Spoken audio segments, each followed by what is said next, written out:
Winner in his race against Al Franken today. Coleman won by a mere 215 votes, but about 400,000 voters in Minnesota rejected Franken while voting for Obama. They crossed the ticket to support Coleman, a stunning statistic. There will be a recount, and far-left money man George Soros is apparently involved now. Joining us from Chicago, Ed Lasky, news editor at The American Thinker, a conservative blog. So what's Soros up to?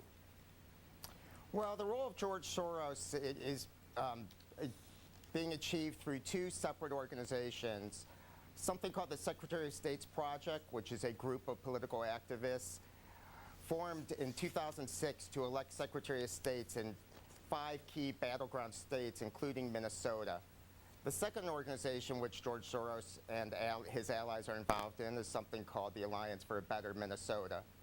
The Secretary of State's Project helped promote the candidacy of Mark Ritchie, who's now the Secretary of State of Minnesota.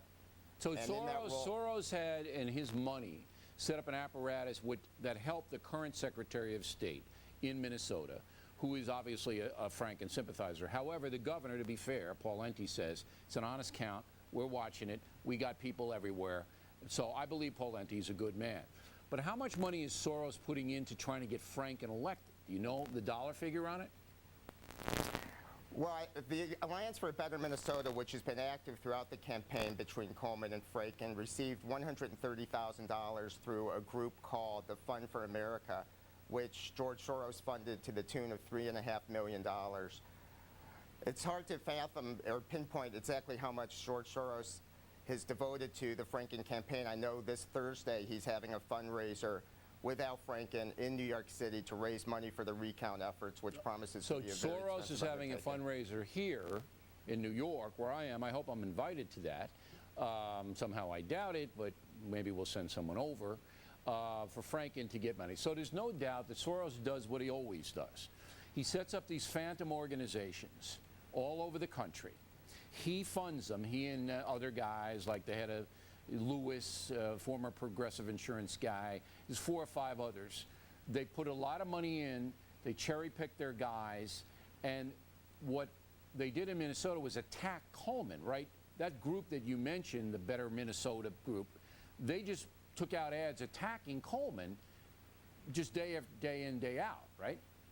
Yes, that's correct. During the campaign, they tried to link him to energy companies, trying to give impressions of his receiving campaign donations from energy companies in return for tax breaks he voted for as a senator.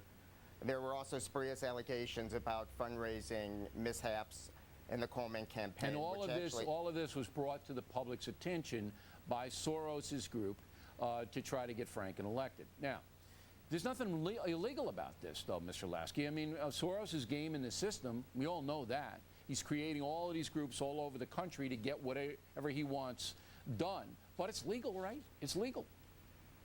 It is legal, but one wishes there were more transparency about these sort of activities, because actually our president-elect was an advocate of more transparency, and the Democratic Party as a whole has been an advocate of more transparency. Well, the only transparency right now is coming from us, because we watch every move that Soros makes, and we know what he's up to. So, all right, a big fundraiser here Thursday night to try to get Franken money so he can carry on his recount fight. But again, nothing illegal, but the folks should know that George Soros, major far-left bomb thrower, is influencing state and national elections. Mr. Lasky, thanks very much. Plenty more ahead as the factor moves along this evening. Gays and Christians continue.